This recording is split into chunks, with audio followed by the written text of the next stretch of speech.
the controversial, social media aware, outspoken, coming after me, Enes Kanter of the Knicks is joining us on a Monday. Yes. Yes. My man, I just want to shake your hand, man. Big fan first. You're a fan? Yes. Yeah, you know what? Yes, I was. And you know what? I got a gift for him, by the way. Thank you very much. I know you hate it, no, but you know what?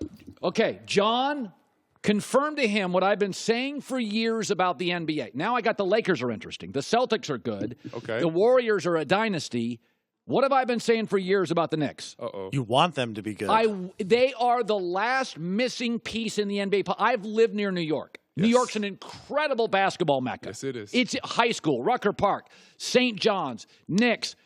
I don't love your owner, but I love the city's basketball fans. So I don't hate the Knicks. Now, I'll tell you what you hate. You don't like this Warrior Dynasty thing. Can I show you something you put on social media? Go ahead. Let me see that. I want to see it. Go ahead. You put Adam Silver in a Warriors jersey. Yes. Why did you do that? So, actually, when I saw the picture, I was thinking, like, man, if I should post that or not. And I was, I wasn't sure. You know what? I was like, let's do it. Why not? I posted, and then 5 minutes later, I texted the Knicks PR guy. I was like, hey, am I going to get fined or not? And he was like, what did you do now? And then he saw the picture. I'm like, oh, no. And then the next day, GM called me. But I think with that picture, first of all, it was a really funny picture. People loved it. It is funny. People love that picture. People love the picture. But I think I posted that because it goes all back to Chris Paul trade. Okay, the Chris Paul trade, which was he wanted to be a Laker and they wouldn't allow him to be a Laker, that one? Yes. So that bothers you? It did bother me. Why? Because, man, now like we talk about like the super teams. I feel like they kind of ruining the NBA. You think super teams hurt the NBA? I think so. Why? Because like now if you look at it, they only got like 5-6 teams and that's it. All the other teams are trying to build something. And then now like we kind of tell who's going to play the finals next year. Let me ask you this. Go ahead. Where did you want to play college basketball? Where did you verbally commit to? Washington. Kentucky. At first it was Washington. But then it was? Kentucky. Okay. Well, that's funny because Kentucky gets all the great high school players. So you like being part of a great team. Of course. Now you don't like great teams. No, okay. You got me on that one. You got me on that one. Okay, I give up on that one. That's what I always say to you great players. I'm like, you love being part of a great team on the AAU team. Right. You were on, by the way, you were on a great team in Turkey, if I recall.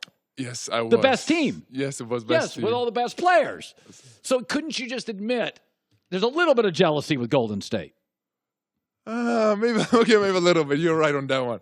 But I think they're not doing anything illegal. I'm not saying they're doing something illegal. No, but that again, it goes all back to Chris Paul trade. It bothered you. He wasn't allowed. The league wouldn't allow him to go to the Lakers. Now look at Golden State. I was like, man, why? Let me ask you this. What was your interpretation then? You must like LeBron to the Lakers because the Lakers aren't great, and they got a bunch of young kids. Yes. So are you okay with LeBron going to that kind of team? Yes, I was. Because I think, first of all, LeBron thing, man, I think he was just so tired of losing in the finals. Yes. And that's why, and he wanted to build his brand. It's the Lakers. Sure. It's Los Angeles. Right. It's where the shit show is. And he signed 4 years. I'm happy for him. Amazing player.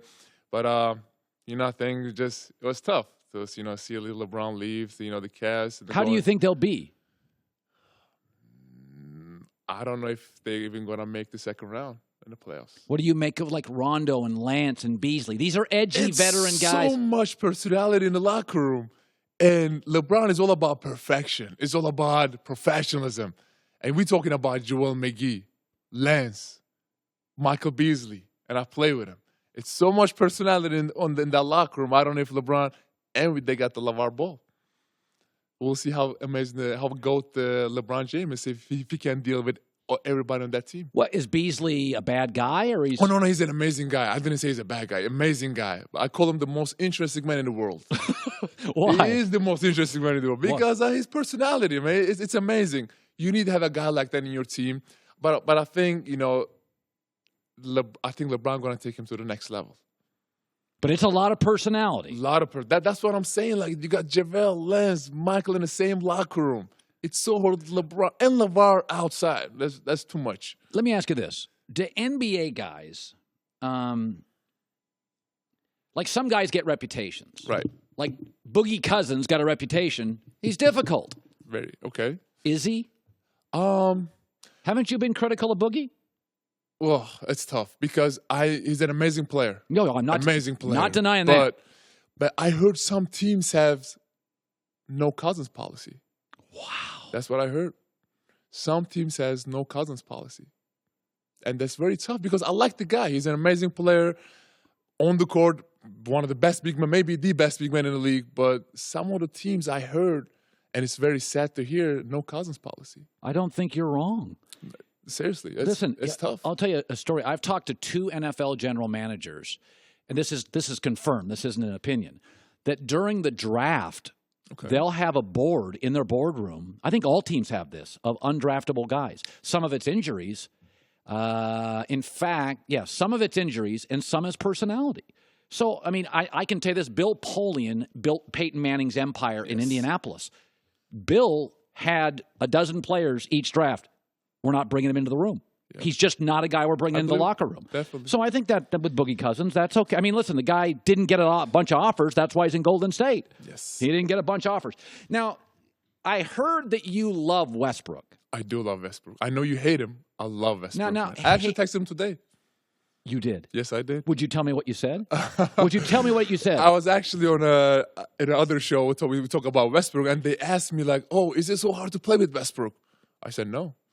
I said, he is maybe the best teammate. I'm not talking about player. I'm talking about teammate I ever played with. Why? Because, well, what he does on the court, off the court, he's the guy. I know you don't like him, but he is type of the guy that makes himself better and make everybody else better around him. And I don't know why he's got that reputation around the league and it was so hard to play with him. I don't think so. He never frustrated you jacking up threes. Never. He dribbles the ball a lot. Let me tell you something. His mentality, his intensity. I was like, I'll tell you a story. I was on a bench sitting down. Yeah. And I've been in the league for like 7 years now. It's going to my 8th year. I was sitting down. And some of the players then come say what's up to me and come say hi to me. And I was scared to even look at them because if Westbrook catches me even say hi to them, he's going to cuss at me and yell at me. That was getting me going. That was on my motivation. For him, it's like a war every night. There's no friends. Every time you try to bury him on that court. So it was so crazy. So you were afraid that if you said hi to an opposing player that Westbrook would go off him, yes. It's a good thing. Later on, I gotta be honest, I like that. Oh no, it was amazing because like how he does it. Because I was scared. There was a player. I said what's up. It was in Golden State. I'm not gonna tell who. I said what's up to him, and then he turned around. He catch me. Say what's up to him. He started yelling at me. He started cussing at me. I'm like, okay, I'm sorry. Oh my gosh, please forgive me. Yes, that's an impressive story. Yes, makes me like Westbrook. Oh yeah, I mean you should like Westbrook more, man. Yeah, but he's kind of quirky personality. He's kind of moody, right? But to the media, he's very different. And he's not nice to us. No, nice. And I mean, you guys are so tough on him. So I'm with him on that one. But on the court, off the court, man, he's one of the best guys to ever hang out with, man. He makes jokes, he laughs, he eats gummy bears and drinks Snapples on a plane. Yeah, he's a good dude, man. He plays 2K and stuff. He's like a really chill dude, man. People don't know about that side of Westbrook. All they think about is like, oh, he yells, he cusses, he dunks on people, he goes crazy. But the other side of Westbrook is very chill, low-key, and pretty nice guy. It's what is it? Explain to my audience because I'll say it again. I think New York is such a great basketball. Yes. Everybody always says this. Oh, New York's a baseball city. To that I always say, if that's true, then the minute the Mets are no good, nobody goes to the games. The Knicks have struggled for 15 years. You can't get a ticket to that place. So don't tell me. What's this again? Is this your? Oh my God! To make things great again. That's my motto. That's my motto. What is it like to play in New York? Give me stories. What is it like? What can you hear the fans? Oh my God, fans are tough because you start losing, they're gonna start boo you.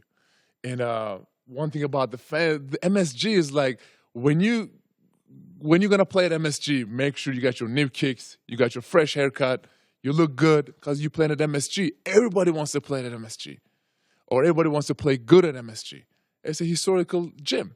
And then I think, man, I know like the media is so tough on the Knicks, but I promise you guys, in a couple of years, you're gonna put the Knicks on the map again. You know, a lot of people are saying, you talk to players, you text players, Enes. Okay.